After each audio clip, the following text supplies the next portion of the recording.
Are we on?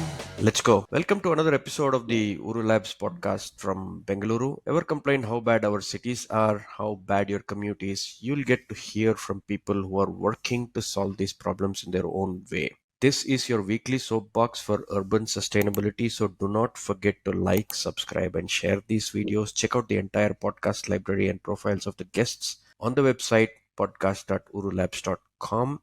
I am Satya Sankaran. I'm in conversation today with Vivek Sharnappa. He's the co-founder of Buy My EV, a startup making electric two-wheelers. We are going to be talking to him to try and understand the challenges of being an entrepreneur making electric vehicles in India. So Vivek, welcome to the show. Thank you, Satya. Thanks for the invite. Let us start with the big question everybody is facing. How big of an influence is China in everything today innovators are doing in the electric vehicle segment, especially? So, if you take the electric vehicle mobility space alone, right? I think 80% of it still is Chinese, and 20% is the actual local made, homegrown kind of a thing that is available in the market. But slowly and steadily, it is changing. Like if you see the top players of today's EV mobility space, they're all Indian homegrown companies which are there. In the top chart.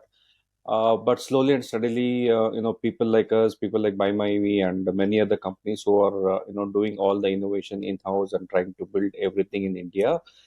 They are trying to ensure that we have a quality product in India.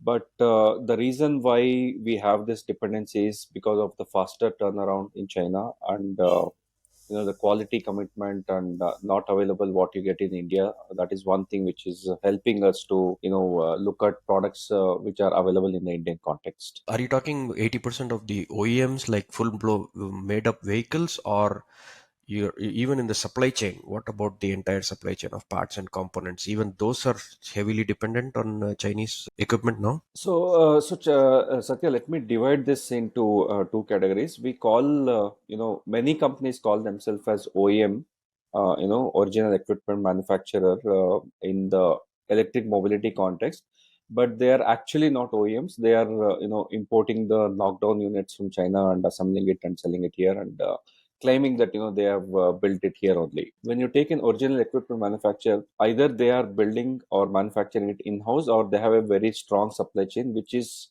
established well in India. Like for example, the Bajaj, Hero Motorcorps, which are in the ICE engine companies, right? They are called as OEMs. Now, when it comes to the mobility space, I would say Ather is one of the OEMs, Ola is one of the OEMs, because they have the complete supply chain established in India, and they are also manufacturing a lot of things in India themselves, and they are doing the final assembly of the vehicle and rolling it out to the customer. So that is what is OEM. But in the mobility context, because of less moving parts, right, it has got lost that charm of OEM. Everybody calls themselves as an OEM. Now coming to the the Chinese vehicles that currently we see in the low speed category as well as in the high speed category, right? The quality deteriorates quickly. Maybe like 1 year, 1.5 year after the vehicles have been rolled onto the Indian roads, they don't have that quality product because of the price context in which these people who are doing this business are getting the vehicles. So ultimately, the customer is the one who is going to make a loss out of it, because he will not get a quality product which will not even last for 1.5 years. But in the automotive context, if you take, like we want the vehicle to be there for at least, like 5 to 7 years to have the life of the two wheeler. So that is how we have to differentiate between the ICE and the electric mobility. Now, the Chinese, the main reason being the cost and the faster to market, because they do mass production. And if you see the design of the vehicle, right, most of them have the similar kind of design that is being rolled out. So because of that, the costs are being brought down.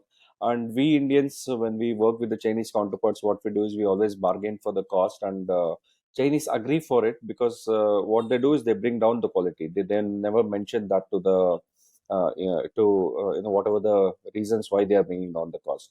So the end person who's going to suffer because of those kind of things is the consumer who's going to buy these vehicles from these people. So how strong has it become over the past few years that you've been trying to do things as well. Has it improved the situation of getting powertrain parts, for example? Lots of different parts like the batteries, the battery management systems, the controllers, lots of the motors. How has the Indian ecosystem improved for people like you to be able to build an EV? I would not say it has improved. It existed there. Its only thing is we never went and tapped it. The reason being, the Indian manufacturing ecosystem is so hard to find.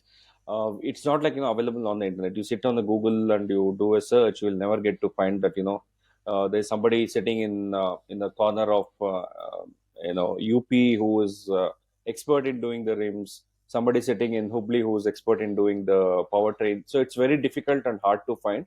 In our case, what we did is through word of mouth and contacts and visiting those facilities and understanding the capabilities and understanding how long they have been in the industry and whom all they have been supporting throughout their journey. We get to know, we got to understand that yes, there are a lot of people who can actually do better job than the Chinese manufacturers, and also bring in that quality aspect which the Indians look for at the price at the price context, wherein like we want durable products with by not paying out too much of the money. So in the Indian context, the only issue what we understood is like it's very hard to find these manufacturers sitting out across India. We don't have a mechanism or a channel where I can go and talk to these people and understand what setups they have and do it. It's all like manual. You need to travel to those locations and you need to go through your known contacts and build that network. That's how we have been able to solve it. But still, it's a very challenging thing, and it's like I would say it's a continuous process. You keep talking to people, you keep exploring the new companies and new manufacturers to just to see like if you can bring down your cost. But definitely what I'm happy about as of today is like we have that system in the Indian manufacturing context, but the only thing is it's not well organized, and that's the only problem that currently exists in this sector. Do you think that problem will go away over time? Who do you think can get these people together? Because I do know I was at this EV exhibition the other day, this weekend. So there are efforts on a regular basis to conduct these marketplaces, so to speak, to get to know each other. But it's still a microcosm of the entire segment. Like you said, some corner of UP somebody's making, he's never going to come to this exhibition. You would never know. Why aren't there enough efforts at finding these people or putting them together? So, Satya, I would say like this is one of the problem in the Indian manufacturing context which needs to be solved. Maybe people after listening to this podcast might come up with some brilliant ideas to solve it. Like I think you're already aware we have India Mart, which is a B2B category which caters to a lot of this. But unfortunately, many of these people are not there on this platform because India Mart is something you have to go and subscribe and you do it, but we need somebody who will go and talk to this entire ecosystem and bring them onto the platform. Either they come on themselves or we pull them into the ecosystem and say like, hey, look, there is somebody sitting here and who's manufacturing this and is supplying, or he has been in this industry for so many years and has been supplying to not only India but also to the export market. Like for example, as I said, the UP guy, he's exporting to the Europe market as well, which definitely we were never aware when we had our first interaction with him. So one thing is the government can interfere and try to solve this. Otherwise, I would say like some entrepreneurs like me should take up this problem statement and try to come up with a solution which will ease out building that directory or getting all the information available in one place, and so that people can look up to it and get to know, okay, these are the people that are there sitting out in the Indian market for manufacturing things. I'm increasingly seeing a lot of Indian companies when I go around, talk to people, making their different components and different parts and equipment. How far away are we on this whole maturity scale of make in India? Because there have been a lot of efforts, there's been a lot of talk. We need to make in India. We need to make in India. There's still a huge dependency on Chinese, but like you said, for price.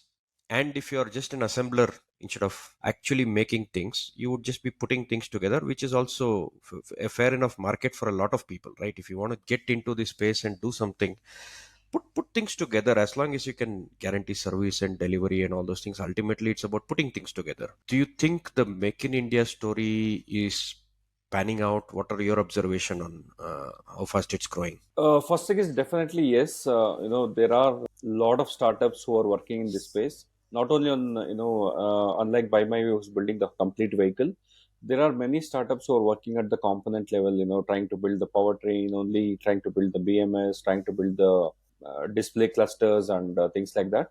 So, only thing what the challenges these startups are facing or will face is, again, they should have a good manufacturing established. Either they do it themselves or they're going to depend on a vendor who's going to do it for them. So only thing is, like, timely deliveries are the key requirement here, wherein, like, if I say, like, I want it on in 30 days or 45 days or 60 days, these suppliers needs to ensure, or these startups which are working to become those global suppliers or big suppliers down the lane to OEMs, needs to ensure that they meet those timelines and they achieve those timelines, which is currently, like, little hard, and they are having issues in meeting those deadlines. That's one part of the story. The second part is, like, as these startups are definitely crunch for finance, they'll be trying to raise funds and talk to VC houses and bring in the money.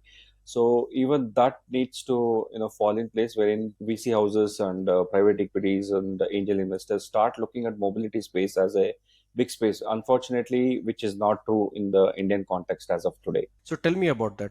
How big is this market? Why are VC still hesitating? Do you see which segment do you see the EV transition picking up in? Is it two wheelers, three wheelers, four wheelers? Where is it in India especially? In Indian context, two-wheeler is the largest market. I think we are the second largest after China. And if we leave out China, we are the number one, two-wheeler market globally.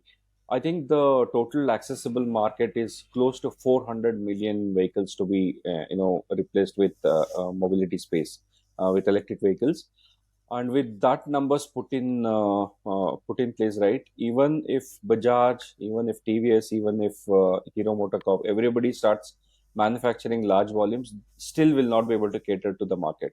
We need more people to get into the bandwagon, so that by 2030 the vision of the Make in India and electrification of the mobility space will happen, and I think more players will be needed in this space. But unfortunately, the traders, I would say, who are importing from China and selling it in the Indian context without having any R&D or any manufacturing capabilities.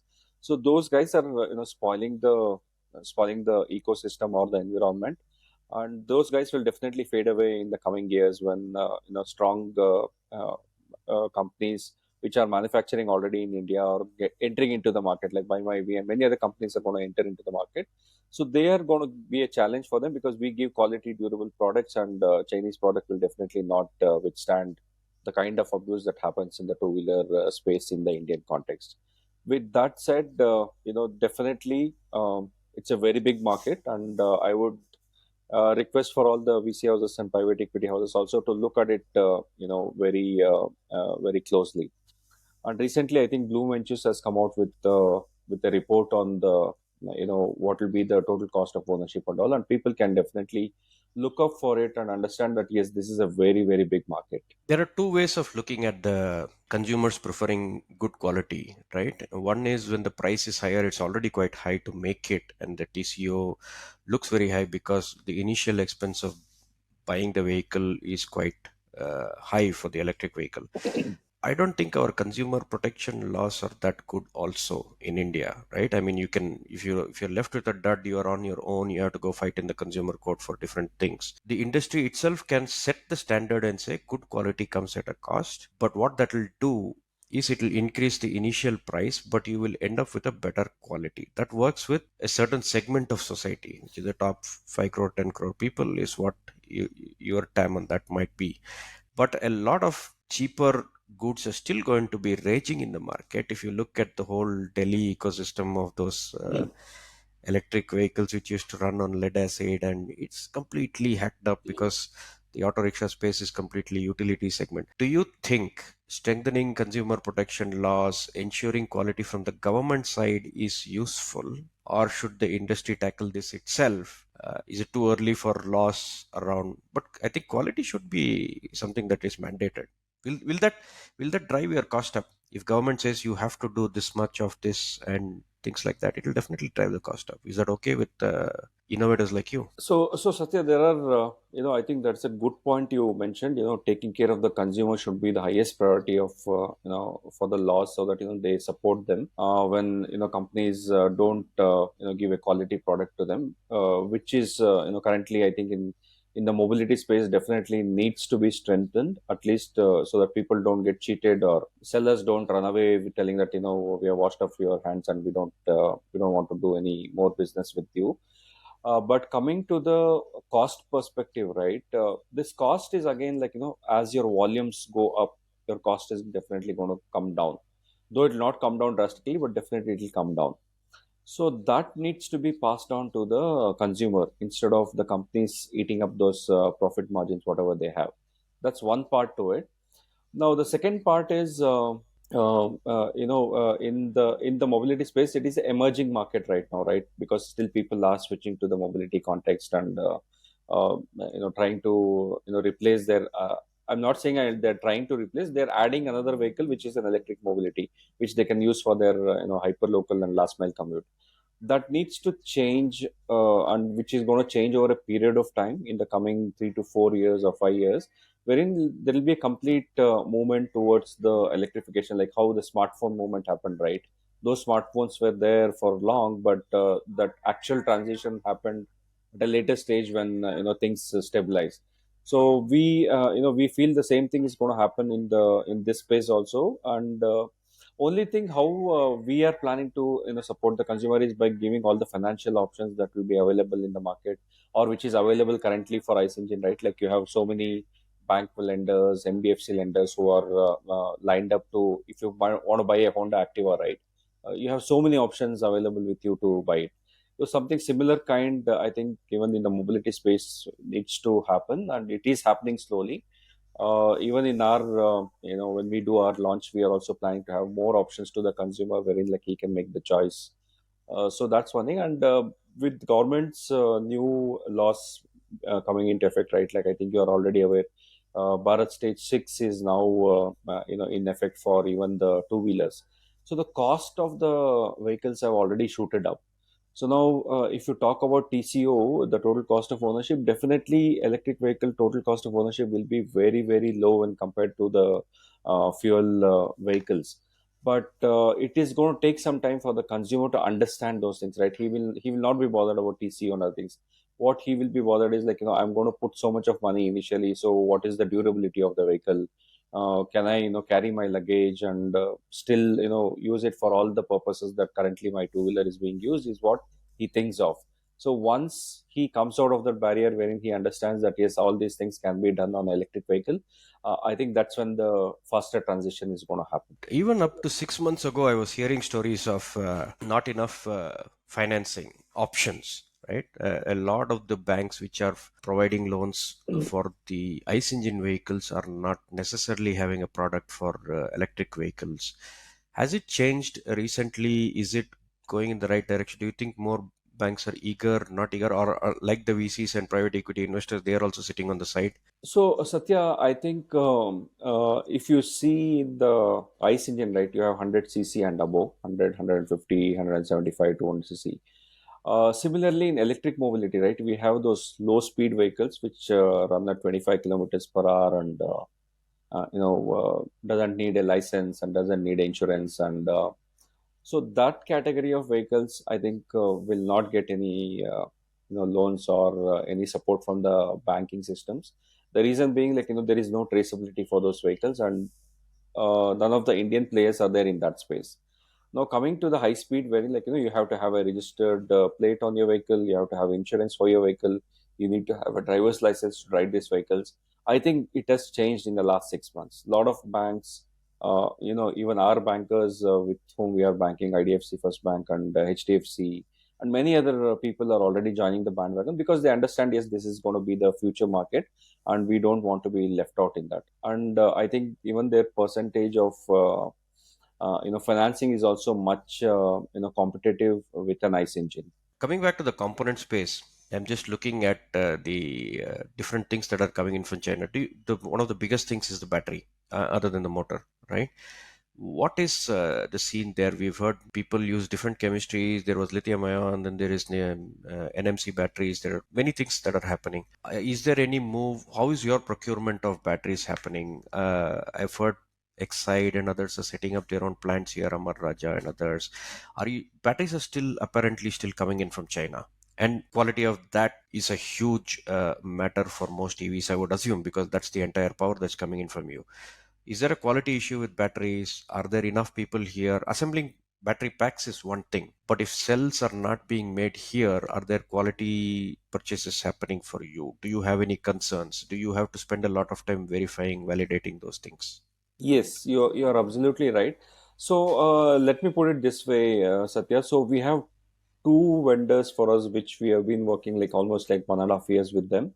So one is Chinese vendor, and another one is a non-Chinese vendor. I know I think you would have already heard about Panasonic cells. So what we have seen is the quality that comes out of the factories of Panasonic is on par. Whatever the cycles we expect and whatever the cycles they guarantee is achieved. Whereas with the Chinese, we have a problem with the lot that comes from them. When they send it out, we also have to again run a lot of tests on it before we put it on the vehicle. The only reason being, like, though we have built a very safe battery management system and safe, packaging, everything is done, but still at the cell level, we have our own doubts because it is not manufactured in India, and I don't have access for those factories. I have my own doubts when I get these cells. Though they guarantee us that yes, we have done all the testing, but what our vendor who imports this has good facility wherein, like, they undergo again a lot of cycle tests, and we do more tests once we get these lots to ensure that we don't have any issues coming at customer end when these battery packs go out of the factory. But yes, that is the challenge as of today. As you already mentioned, a lot of people are already working in that space, but it might take some time for them to come out with the cells manufactured out of India. Maybe I would say another 3 to 5 years down the lane, we should eliminate that dependency as well. Why did you want to get into building electricals? I have known you for quite a while now, and you were dabbling around with it. You were not originally an automobile person, right? I mean, you were in tech. What made you get into this? So Satya, I think we connected with our cycling history, right? Even I was Yeah. an avid cyclist. You were also, and we were trying. I mean, I was also part of that groups where we tried to commute to work on cycle and all those things. So now, in between, I got into a problem where I had a congestion problem, and I was refrained from cycling to work because of the pollution. So that's when I started thinking of what are the alternatives that we have if I don't want to burn fuel and spoil the environment. And with that, I think you already are aware of it. We started with kick scooters. Kick scooters were not a good option because of the infrastructure that we have. We don't have good pavements where I can actually drive these kick scooters. Then I went deep into the market and understood that yes, we the two wheeler is the vehicle that moves India. So when I started looking at what's happening in the EV two wheeler space, I just knew a few of the companies were working on it, whereas rest everything was coming from China. And coming from the tech background, right? I thought all these things, the your controller, your DC converter, your battery management system, your display cluster, everything is electronic. So why should we import it from China? Why can't we build it here and make the vehicle here? So with that, I joined hands with a couple of other friends who come from the mechanical product design background, and we thought, like, we should be able to build completely the vehicle in India without having any dependency on China. So that's what that's where the birth of my V happened in 2019. How difficult has it been the journey? So one of the biggest challenge I would want to highlight is the establishing a proper supply chain within India. So that has been one of the biggest challenges. And second thing is second biggest challenge has been, you know, since it's capex intense, right? It's not a pure tech company. You have to, you have to design, you have to build prototypes, you have to 3D print them, and even in 3D print you have multiple kinds of 3D prints. Like, you can do a FDM, you can do an SLA. So all these are like cost involved, right? And each of these will take you closer to your product development cycle. So now all these, when we do, right, you need to have a, good amount of burn rate and good amount of cash available for you to go and execute it. So my first challenge was during my seed round, when we had to raise, because generally I think, Satya, are also aware, like seed round is a small money that comes in. Maybe in the Indian rupees, if you take, like, people generally invest like 1 crore. I think is a big money when in seed round that they get invested. But what we understood is, like, 1 crore will be not available, not be able to make any progress on the development of the whatever we want to do. So when we did our rough calculations and came to a figure, we thought at least we need $1 million to be raised. So when I started talking to investors and angels and HNIs and other people, it was very hard for me to convince them that we definitely need that kind of a money to be brought into wing this product. But luckily, touched enough, I was able to get those people who are, in which one of the investor was from the automotive background, who could understand, yes, it is capex intense and needs a lot of money to be burnt. And with the ones they came in, I think it helped us to do the development faster and get the right set of people and move it. And as of today, I think you are aware of it, like we already have the indie bike pre-production ready, and we are in our next fundraise, so wherein, like, we will be going for a pre-series A, so that we can take this product to the market and start selling it. So our first concentration will be mainly in Bangalore and Karnataka. So we are very bullish about state of Karnataka. No, I've been watching that and talking to you for a while now, and it's been very impressive. Talking about the funders, the investors, what kind of investors are there now? Because let's say there are innovators today waiting, trying to get into the market. Is there enough money? What are their concerns before putting into this? Because they're also dealing with. You will start with assembling, ideally, like it's not completely manufacturing, if you want to call it that. That you put the parts together, and most of the manufacturers also partly assembling from tier one suppliers in many different things. So it's a fine line. But taking a Chinese ripoff and selling it is one thing, and just putting some nuts and bolts is one, and then putting some components together is another. What are the investors' concerns in this market? What are they looking for? And what kind of investors are there? Is it only HNIs who are looking at this? Are the big investors only chasing big things and not interested in small innovators? So there are two things to it. So the one is, like, at a early stage, right? When you're in your seed stage, or you have bootstrapped it and now you want to raise your seed capital. So everybody's concern is the market is crowded, because they see so many players in the market. So they feel it's a crowded market. So it's very difficult to go and get your uh, footprint done, or it's very difficult to go and sell these vehicles. But what since I've been in deep inside the market and I understand a lot of things, what I feel is they should come out of that thing. They should try to look at it deep, telling that, okay, though it is crowded, like, are these people building everything in India, or are they, like, having dependency on the Chinese? So once you start doing it right, it becomes more clear, and you will see, like, yes, the market is very big, but very few players are there, and I think we will be able to go ahead and crack it. But unfortunately, at a very high level, everybody feels, be it HNIs, or be it private ventures, or private equities or venture houses. So they feel like, the market is crowded. Once they have a clarity, like, what the crowded market looks like, and who are actually the dependency on Chinese design and technology, and just manufacturing few things here, and people who have the complete control on R&D development and manufacturing. So they will be able to get a clarity, like, yes, the number of players is still very low, and there is a lot of scope for many people to play, uh, do business in this space. For example, if you take today as an example, I would say, like, if you take Hero Motocorp, right? they have around 20, at least 10 variants of their bikes being sold across India.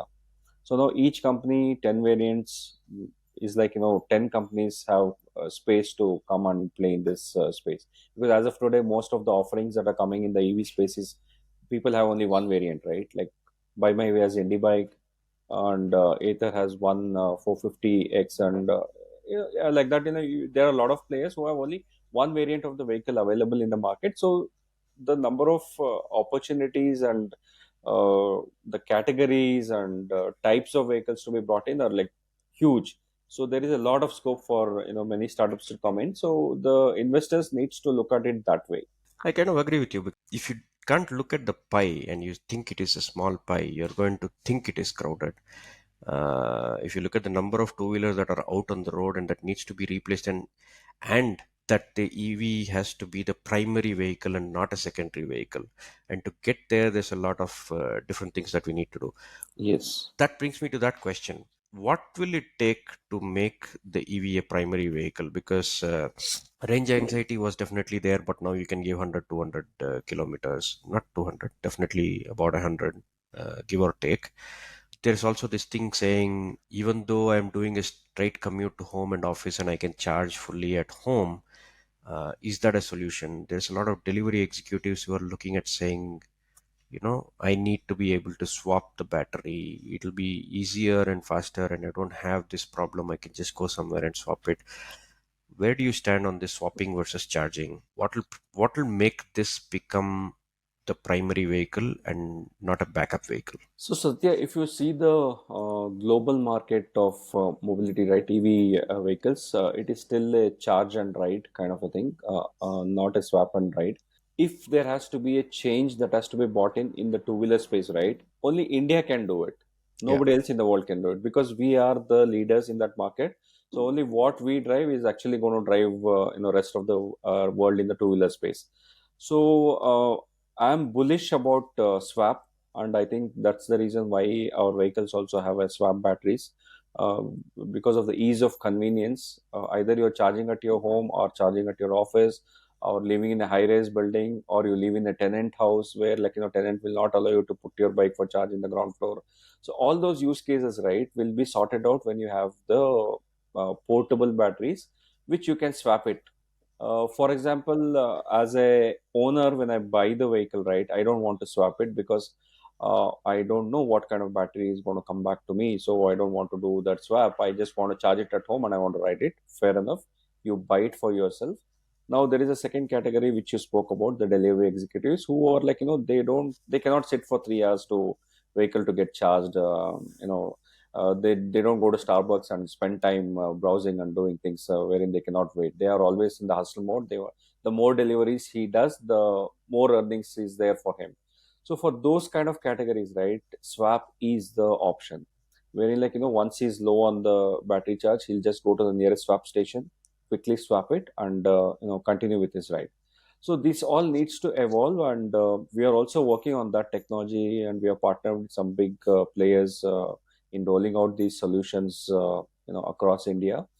It is going to take some time, but personally, if you ask me, yes, swap is the way going forward, because swap will also work when fame to fades away. The subsidy, whatever you are getting currently, what happens when it goes away? So I don't have to buy the batteries at all. I just buy the bike, and I pay as I go by doing the swap of the batteries. I completely agree with you, and I'm not even biased because I don't even have a bike. I can understand if you are a person making a lot of chargeable vehicles, you might say that charging is the way to go and justify it with the use cases that you have. There are both kinds of audience, but I do feel that swapping will serve a huge amount of audience. And thankfully, you built it with a swap and more people. And I definitely agree with you. It's very uh, wrong to look at the West for these examples because the West makes cars or bicycles. They don't have a huge culture of two-wheeled and three-wheeled motor vehicles. So trying to look at them for examples is not going to help. And we have to set it's mostly in the Southeast Asia and Africa is where all the two-wheeler market is. And if we set the standard and if we believe in swap and go to it, it's good. I want to address the topic of the ecosystem of swapping right now. You have to, each vehicle comes with its own battery shape, right? I mean, a 60 volt or a 48 volt, you can still manage that piece. But if you the shape, physical shape of your battery is different, you should still be able to swap with only that kind of battery shape, regardless of make and model.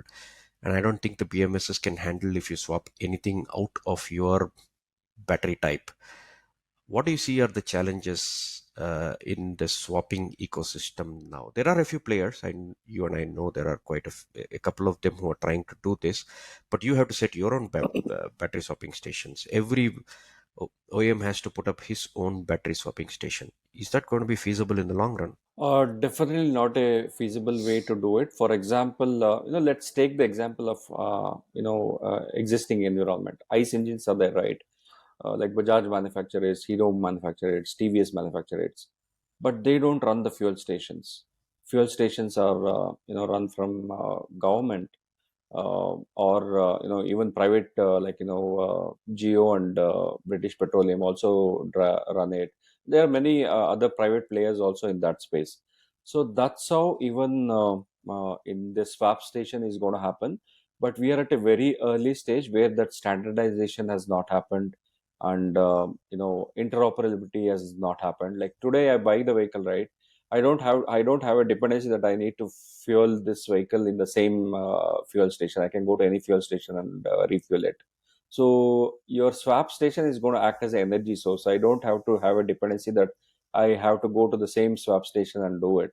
But as of today, as we talk, Satya, I think you are also aware of it. We don't have that standardization yet in place, wherein government has told, like, every battery pack should be of this size, this material, and this configuration. So once that comes into the picture, I think once everybody falls in line, right, then it becomes like, anybody can go and swap in any stations.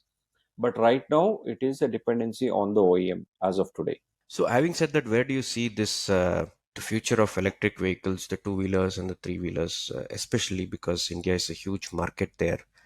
Where do you see it going from here? Your own journey towards that, I know, will be fruitful. But what message do you have for young innovators trying to get in? Where do you think they should put their money on? Where do you think they should? Well, they wouldn't have any money. They'll put their skills on and go and look for money for that. Where do you think they should think of? What are the challenging? What are the frictions you have that they can solve? So one thing is, Satya, we all know the big OEMs which are there in the Indian industry as of today, right? They never had the design capabilities, design of the vehicle or design of the engine or the powertrain. They were always dependent on the Japanese or German. Mostly the Japanese is what we saw throughout our lives, or our whatever the timelines we have spent in India. But now, if you see with electronics, EVs mainly running on electronics chipsets and technology, right? So what I would suggest is, people should not think that, let's not go into that domain, because a lot of big players are there.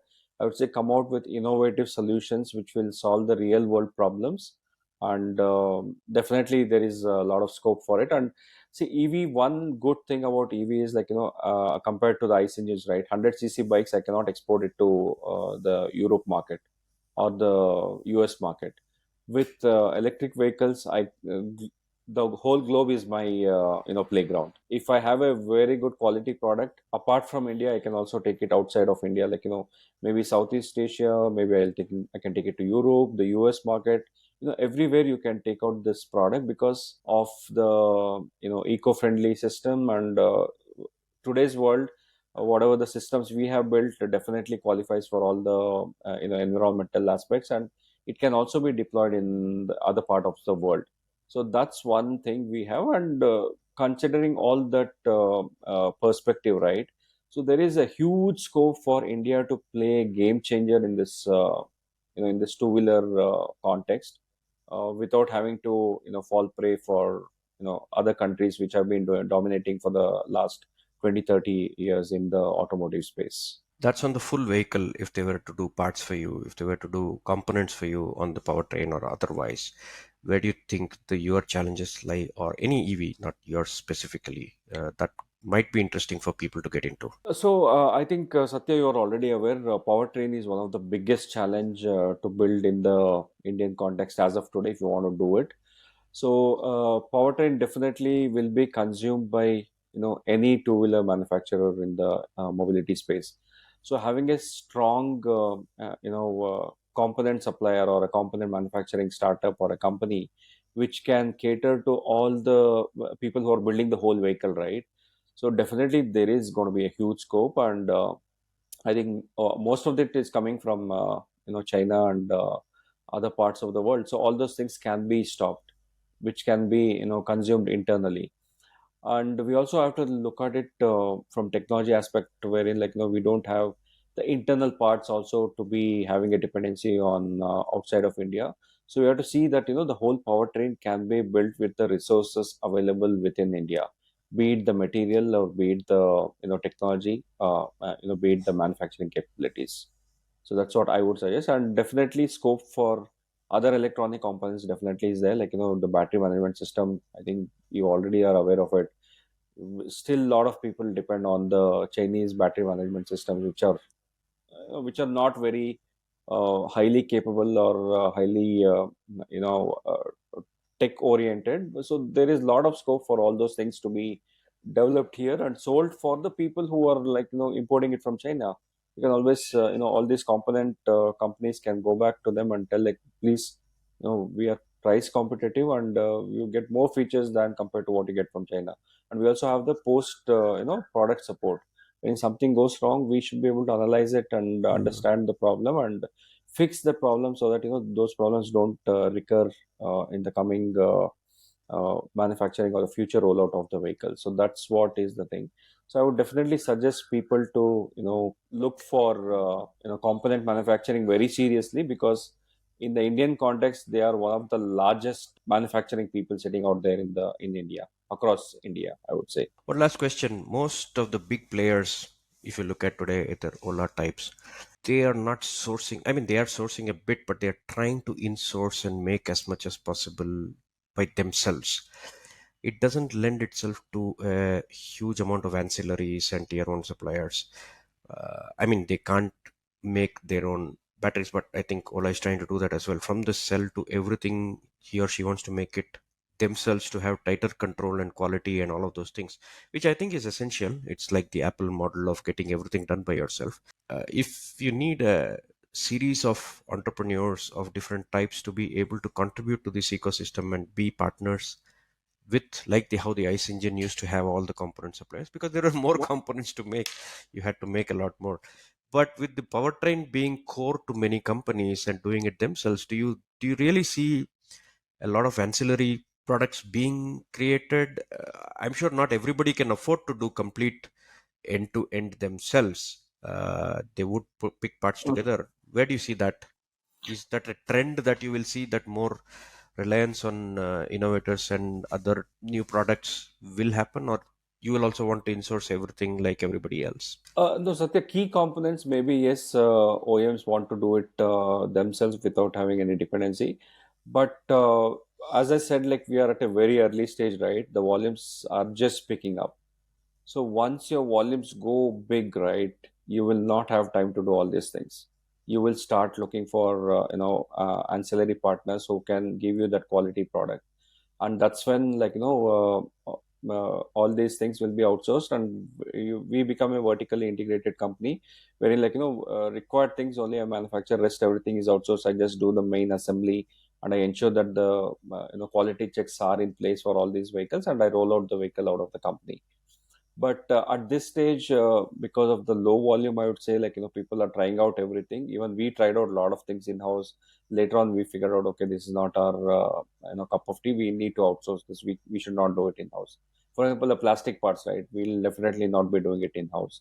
And mechanicals, again, a lot of things are there which are not done in house.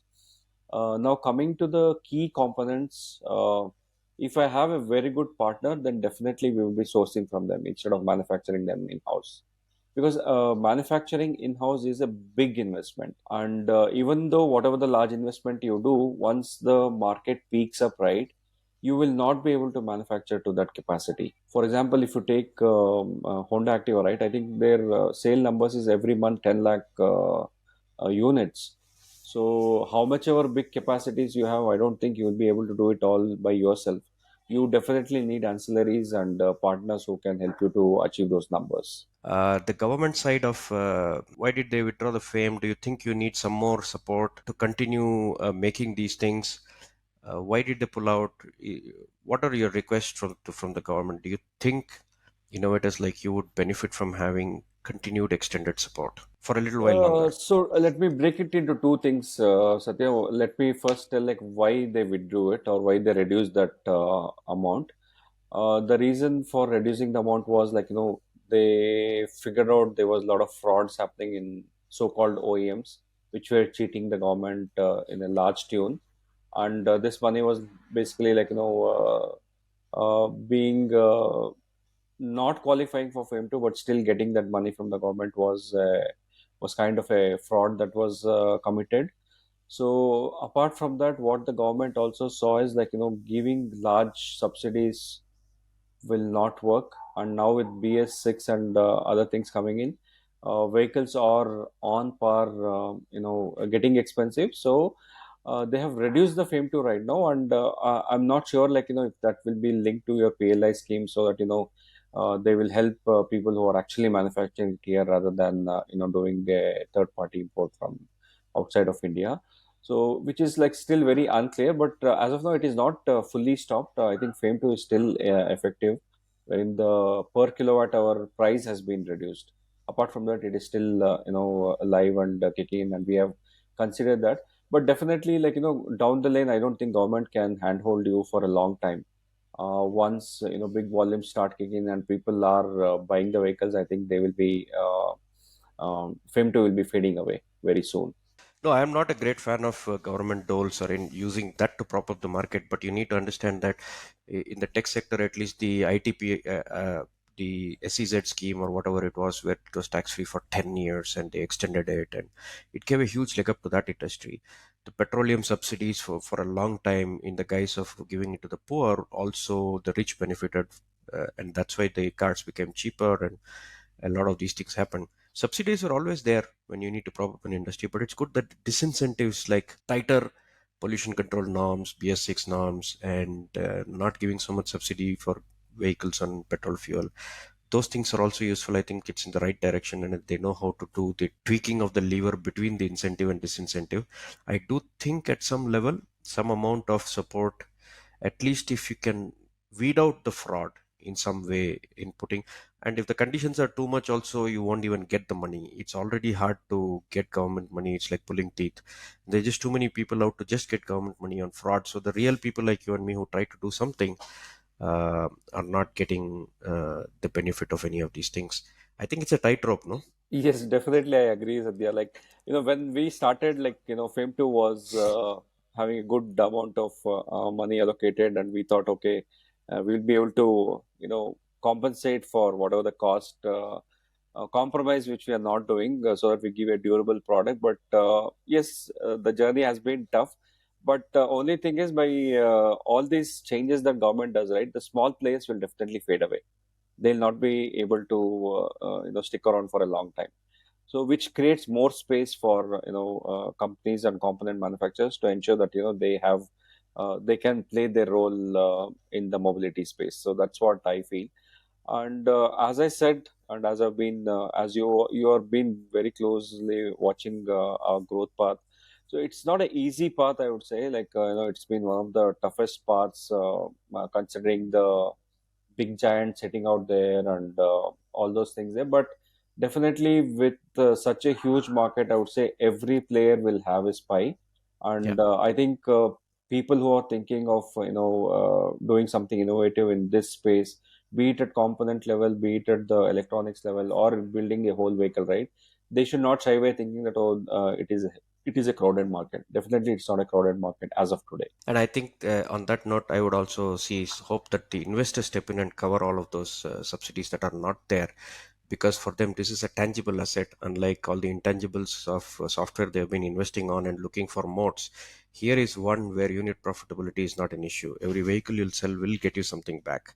Yes, that's It's true. just the volumes and the features that you need to add. So you don't have to keep banging on people's moat. You can actually make money if you get your connects going. I would hope that the investors see the traditional markets like this with tangible assets as a way back instead of cribbing about all the losses they've been making on software. Come back into hardware, fund these things, make unit profitability work. And this is tech heavy anyway. You can build all the software you want on an EV Yes. and still make it work. So, on that note, Vivek, thanks a lot. Good luck on your journey. Send me pictures of your indie bike. I'll come and test ride it again sometime soon before your launch. I love the look and feel. And I hope more innovators get to hear from people like you, and the government and the investors also take note. Thank you very much for Yeah. appearing in the show, Vivek. Thank you. Thank you so much, Satya. And I look forward to meet you again. We'll be in touch. Thank you. Bye bye. All right, this is a call out to everyone to like, subscribe, and share, and meet more people like Vivek who can share their stories. And see you all next week. Bye bye.